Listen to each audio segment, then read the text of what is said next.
museu interativo e parque temático.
Esta é a foz do Rio Douro, o segundo mais extenso da Península Ibérica.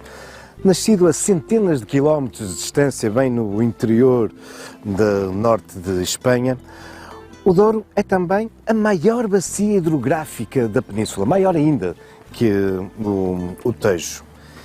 E depois de muitos quilómetros, este encontro entre as águas doces do Rio e as salgadas do Atlântico faz-se desde há muitos séculos, numa desembocadura que, no entanto, é muito estreita. Isto porque há muito tempo que aqui se vem desenvolvendo uma extensa língua de areia, o Cabedelo. É um lugar que está associado a muitas lendas, de belas mouras, de sereias, crenças em curas miraculosas nas suas areias. É um espaço que também recentemente foi transformado numa reserva ecológica. É de resto um paraíso para várias espécies. No entanto, esta bela paisagem só aparentemente é que é dócil.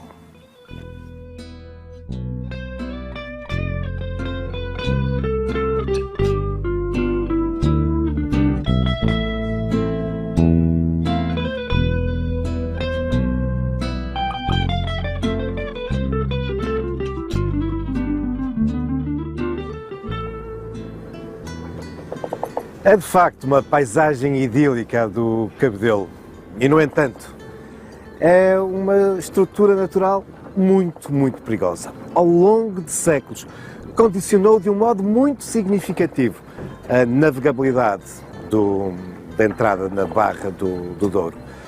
Não só porque é uma extensa língua de areia matreira, porque os navegantes que não a conheciam, julgando estar ainda a alguma distância de segurança, acabavam por naufragar, ir contra esse banco de areia que se prolongava debaixo da superfície das águas. Mas o principal motivo pelo qual, durante séculos, a Barra e o estuário do Douro foram perigosíssimos tinha a ver com aquilo com que os marinheiros se defrontavam quando entravam na Barra. Um imenso mundo de rochedos. Uns perfeitamente visíveis, outros invisíveis, nomeadamente na maré alta. Para conseguir entrar com o barco na Barra e levá-lo a bom porto, isto é, aos cais ao longo do Douro, havia que driblar um grande conjunto de rochedos. Hoje não os vemos porque, ao longo destes últimos séculos, desde o século XVIII, eles foram sendo dinamitados. Alguns a 6 metros de profundidade. Mas já não bastava. O perigo das areias do Cabedelo e dos rochedos, ainda por cima, havia outras adversidades. Nomeadamente, durante muitas semanas, por vezes meses, as cíclicas cheias do Douro impediam a entrada dos barcos na Barra. Algo que desde a década de 60, 70 do século XX começou a desaparecer com a construção das barragens. E depois, em compensação, no verão, era o assoreamento que tornava extremamente difícil, perigoso, esta viagem. E por isso, navegar na Barra, no estuário, é também uma longa história do mar contra a Barra, do homem tentando domar estes obstáculos naturais através de intervenções hidráulicas e de engenharia. Uma história que vamos procurar conhecer.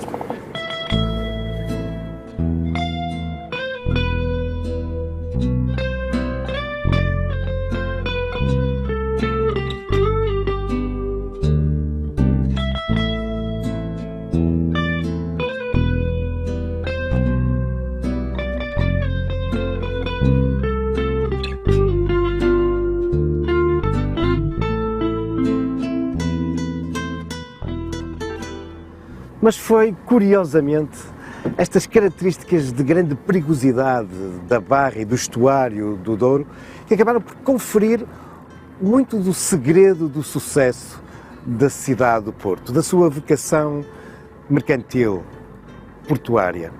E de tantas vezes pronunciarmos o nome da cidade, muitas vezes nos apercebemos que afinal as suas 5 letras dizem tudo. Porto. E é com efeito como uma zona portuária que a cidade, desde pelo menos a remota antiguidade clássica, se foi afirmando, com não só o seu porto na Ribeira, mas depois todo o conjunto de cais que, desde o morro primordial da Sé até à Cantareira, se foram multiplicando. Cais do Bicalho, do Pão, da Paixão, de Massarelos, do Ouro. Foram séculos e séculos de uma forte atividade portuária. E para navegar neste mundo perigoso de areias, de correntes, de cheias, de rochedos, os mariantes, os pilotos, e daí a famosa fama dos pilotos da Barra e os pilotos do Douro, utilizavam uma série de balizas, de marcas. Ainda hoje as utilizam, por exemplo, o pequeno faralinho que está no Passeio Alegre e uma luz num dos campanários da igreja de São João da Foz. No passado houve outras marcas. Uma famosa era uma árvore, uma gigantesca árvore, que era conhecida como a árvore da marca. Desapareceu no século XVI, mas para a substituir, o rei Dom João III mandou construir uma torre. Uma torre que durante séculos, até 1832, foi crucial para navegar aqui o estuário do Douro. Era a famosa Torre da Marca.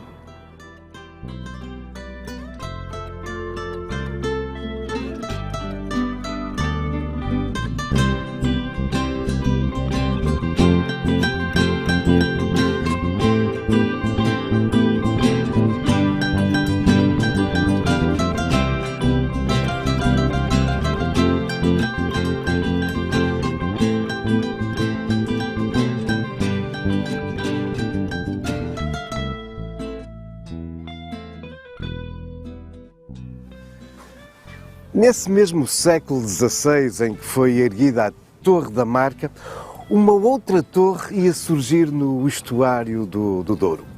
Mais do que no estuário, mesmo em plena foz do grande rio. Com efeito, aproveitando uma ilhota rochosa, uns rochedos que se encontravam ali bem no meio do rio, sobre eles foi erguido uma capela. Esta que nós hoje podemos contemplar. Aliás, podemos ainda vislumbrar os rochedos sobre os quais esta torre foi edificada, hoje ligado já à terra, fruto de intervenção humana. Mas esta torre, esta capela dedicada a São Miguel o Anjo, era mais do que uma simples capela. Afinal, tratava-se de um farol. Estamos, aliás, perante aquele que é um dos mais antigos faróis na Europa.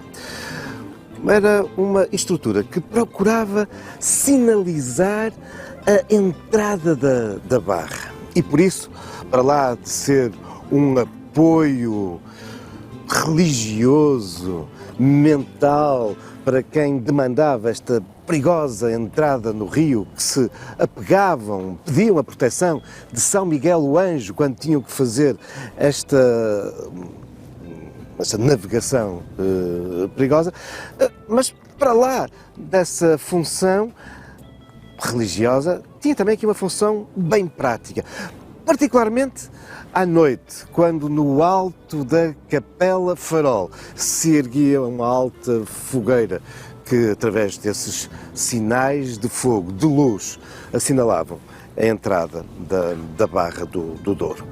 A construção desta capela, em 1527, deve-se a um bispo, Dom Miguel da Silva, um homem que tinha estado durante muitos anos fora do país. Tinha estudado em França, depois tinha sido nomeado pelo rei Dom Manuel como o nosso embaixador em Roma. Ora, em Roma, em Itália, ele tinha contactado com todo esse mundo cultural, artístico que se vinha desenvolvendo.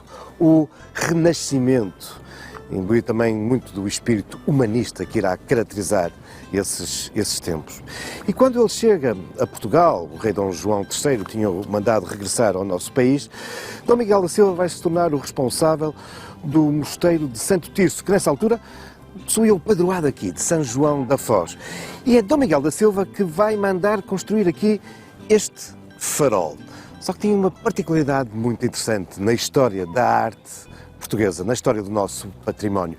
É que Dom Miguel da Silva traz com ele um arquiteto, Francisco de Quermona, e é ele que vai ser o responsável pela edificação desta torre, que nada tem a ver com aquilo que era a arte, a arquitetura que se vinha fazendo no nosso país, onde ainda dominava o manuelino. Aqui não. Aqui vamos ter uma intervenção renascentista. A primeira obra renascentista no nosso país. Só possível, com efeito, graças a um homem que, vindo de Itália, introduz entre nós essa nova estética. E por isso, uma estrutura criada para assegurar condições de navegabilidade e de segurança na entrada do Douro, acaba por se tornar também um importante marco na história da arte portuguesa.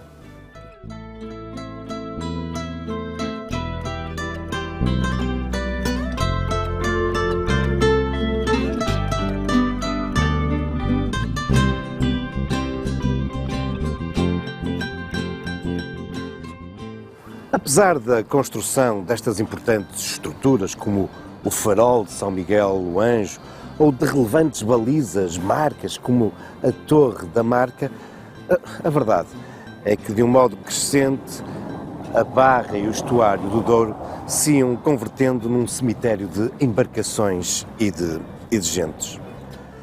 Mas, e apesar de se começar também nessa altura, século XVI, a falar da necessidade de um porto alternativo, aproveitando nomeadamente esse dócil estuário que era poucos quilómetros a norte, o do Rio Lessa, a verdade é que a burguesia comercial do Porto não abdica dos seus cais junto ao Douro. A cidade sempre tinha crescido nesta articulação com o grande rio.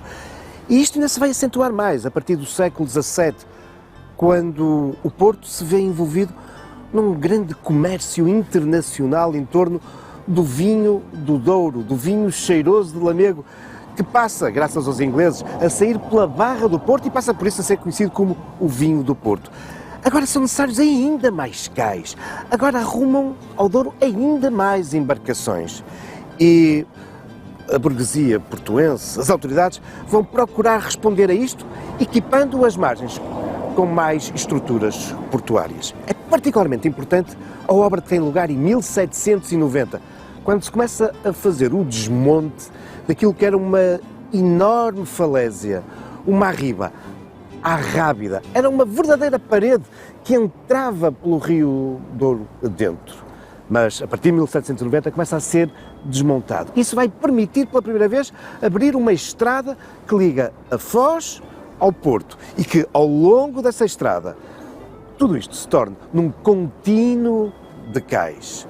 E a pedra que é retirada do desmonte da Rábida vai ser usada exatamente para construir estes novos cais ou renovar outros mais antigos.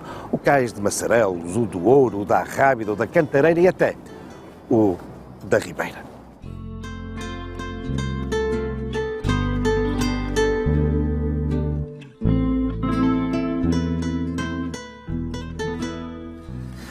A construção dos novos cais ou a melhoria de outros resultantes do desmonte da falésia da Rábida, construção da estrada da Foz até ao Porto, veio melhorar ainda mais os portos do Douro. Veio intensificar ainda mais essa histórica, multissecular relação da cidade com o seu rio. Agora, ao longo do século XVIII e do século XIX, vamos ver a cidade ainda mais voltada para o Douro. É nas suas margens que vemos surgir estruturas cruciais para o comércio e para a economia da cidade, como é o caso da feitoria inglesa, a Bolsa, a nova alfândega, os armazéns e as sedes de tantas empresas e companhias.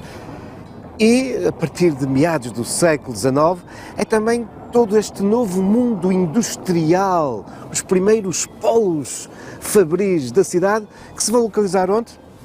Junto das margens do rio.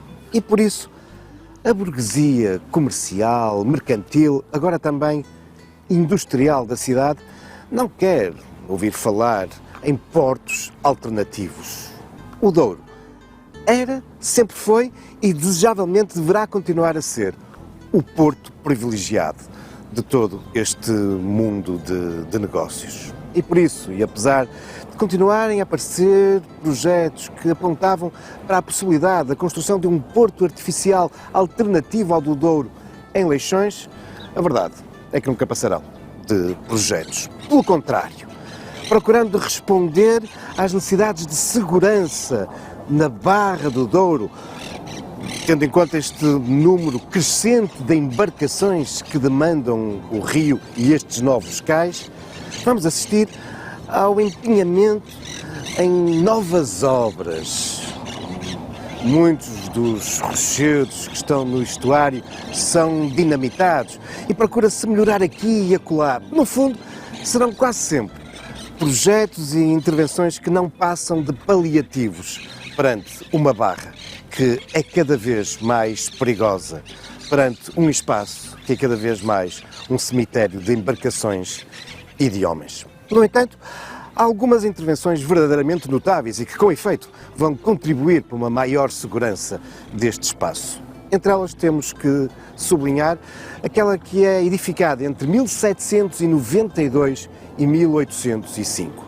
Projeto de um famoso engenheiro francês, Oudinot, que constrói um extenso dique desde a Cantareira, entrando pelo estuário em direção ao mar. É este que ainda hoje podemos percorrer, conhecido pela sua Meia Laranja, um dique que veio contribuir para que o canal de entrada das embarcações no estuário passasse a ser um pouco mais seguro. Mas os ventos de mudança anunciavam-se.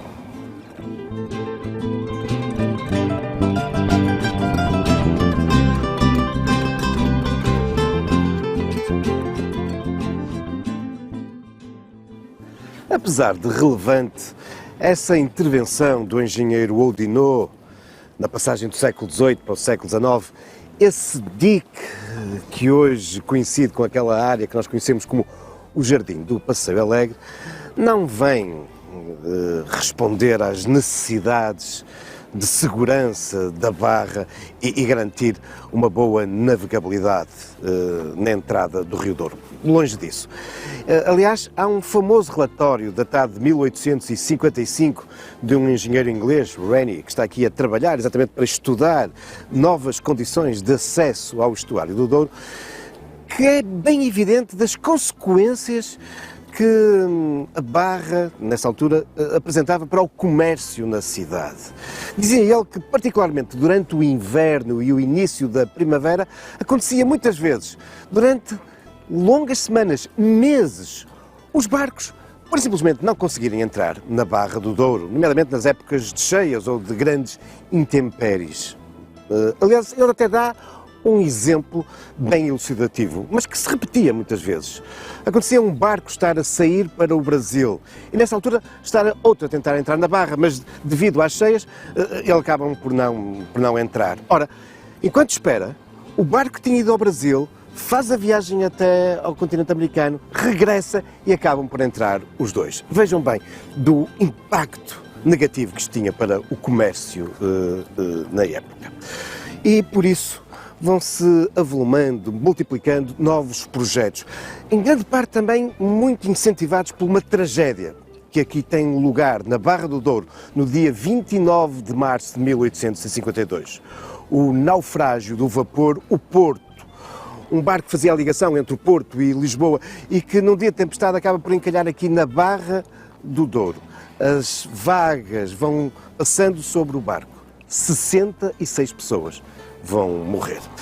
Intensificam-se então os projetos para maior segurança da Barra do Grande Rio, mas ao mesmo tempo começam de um modo definitivo projetos para a construção de um porto alternativo no Douro. Muitos dos projetos que aqui são desenvolvidos não passarão nunca do papel e são da autoria de arquitetos, engenheiros estrangeiros, mas relevantes serão os projetos de um engenheiro português, Nogueira Soares. É ele que entre 1869 e 1871 desenvolve um conjunto de projetos que o Estado português irá apropriar pouco tempo depois. Aliás, Nogueira Soares irá ser o responsável pelo acompanhamento dessas obras até 1892. E entre esses vários projetos que serão importantes para a segurança e para a navegabilidade da Barra do Douro, conta-se este. Como que, quase 100 anos depois, um prolongamento do dique de Oudinot. É agora um molho que se dirige para os rochedos de Felgueiras. É o molho de Felgueiras, que já nos finais desse século XIX será coroado com o emblemático farolim.